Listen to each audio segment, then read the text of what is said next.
The court is adjourned. Boom. There it is. Your life is over.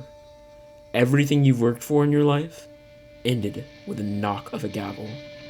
The future is now, unfortunately, no longer a mystery. It is a perfectly clear, harsh fact. The chances for survival are slim. The chance for a happy life is zero. But before any of that, let's start at the beginning.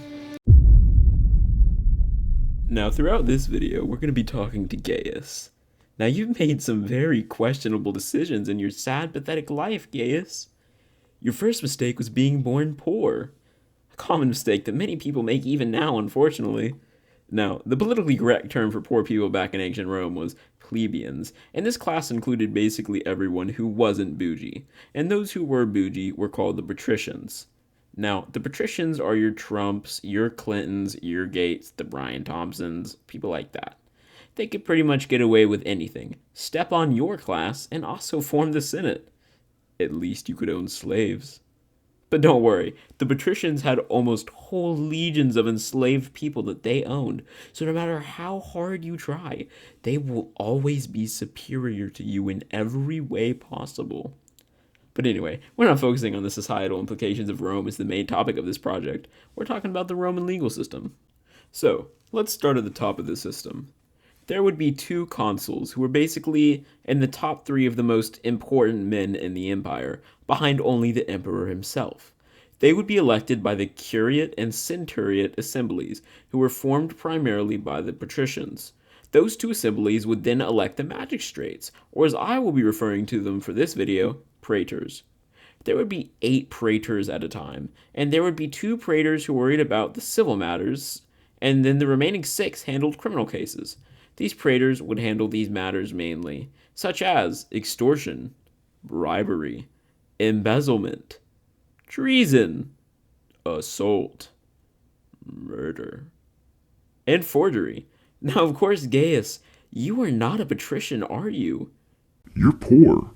So, instead of getting away with an either extremely light fine or even no punishment at all, you have to suffer under much harsher conditions. So let's say, Gaius, that you've committed the horrid crime of murder. Relatable. But anyways, you need to get a lawyer. Now, for a while in ancient Rome, anyone could be your lawyer.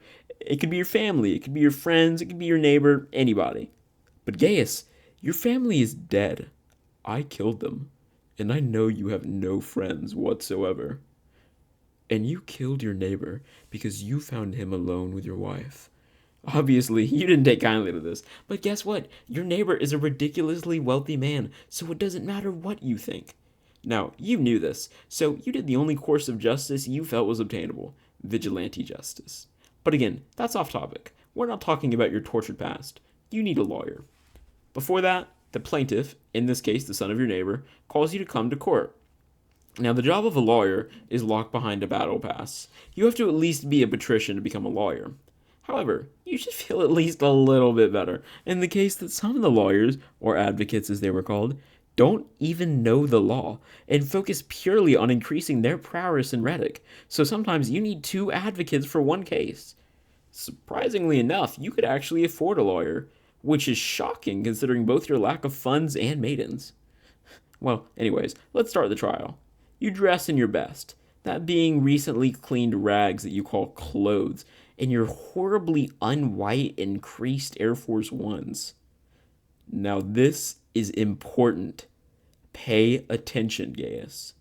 A single slip up could lead to the praetor residing over your case determining that this case is already over, and you're dead. This part of your trial is instrumental in your bleak prospect you call a future. After your lawyer manages to get all the procedures correct, you move forwards, and now the person who is judging your case is a Judex. Now, I wouldn't worry too much about this guy. He's not really that important. He's an everyday regular guy like you, just a little bit more popular. Although I'm pretty sure anyone is more popular than your disgusting poor self. At this time, I would require all people to point and laugh at the poor person. Go ahead. Laugh. Now that that's over, let's move forward. As you and the son of the man who you murdered The man you brutally stabbed so many times. Each one a chance of restoration of your wife's loyalty. Each one a strike filled with vengeance. You'll never forget the screams, the blood, the pleading for mercy. But again, we're not here to talk about your overwhelming feeling of being dirty and guilt ridden. Go get a therapist, you dumb So now that you're here, at the trial, the real trial is beginning.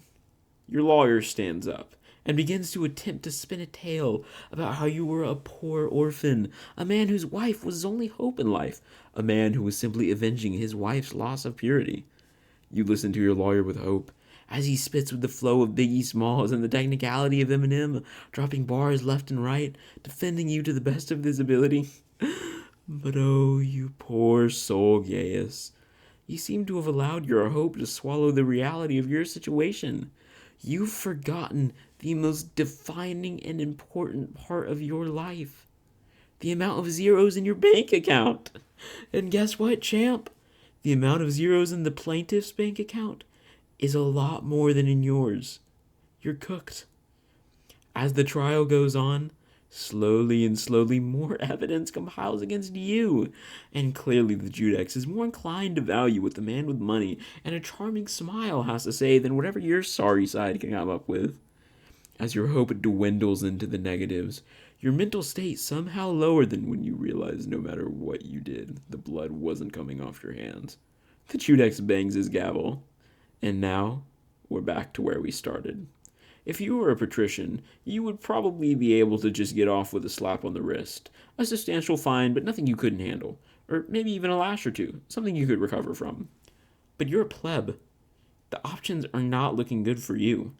You slowly wonder about your future with dread creeping into your heart, outright terror threatening to topple you from your feet. The best case scenario is a beheading, a quick death.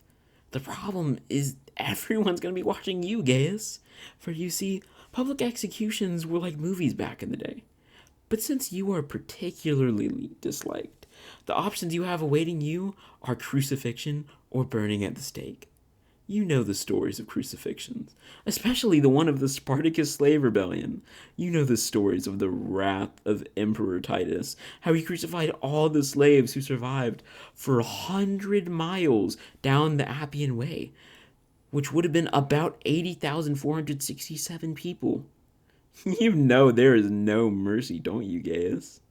But you grapple with if it's worth having to listen to the voices constantly reminding you of the blood coursing across your parents' bodies as I rolled away in my seemingly magic throne, blood dripping from me, or if you are truly ready to experience the most excruciating death you can currently imagine.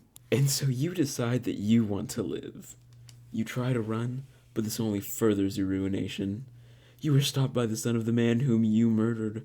A grim look of both satisfaction and sadistic glee flashed across his face. You realize resistance is futile. Gaius, your life is going to come to a brutal, prolonged, infinitely painful death. People will watch your death, celebrate it even, scream with joy as your arms are nailed to the cross, will laugh as you cry and scream for mercy as your bones are nailed through. And so, this really just shows the time, Gaius. People don't care about you unless you have money. People revel in bloodshed and horrible violence. And so, you were brought slowly to the hill where you will die. You carry your cross, weighing roughly 300 pounds or more, the weights weighing almost as much as your grief and trauma. The wood shoes tied to your feet threaten to trip you at almost any moment. The soldiers surrounding you, armed with whips, lick their lips with the prospect of getting to flog you. And so, you finally reach the hill. Gaius, I want you to realize the journey you've undertaken, and realize that the amount of people here watching you is the most amount of people who have ever noticed you. And so it ends. I cannot tell you exactly what happened to Gaius. I can never explain something so brutal in a classroom setting. All I want to leave you with is the fact that ancient Rome had a corrupt system, bad lawyers, a classist/elitist attitude, and a macabre way of punishing.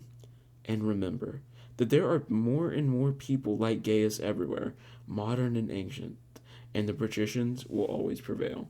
Thank you.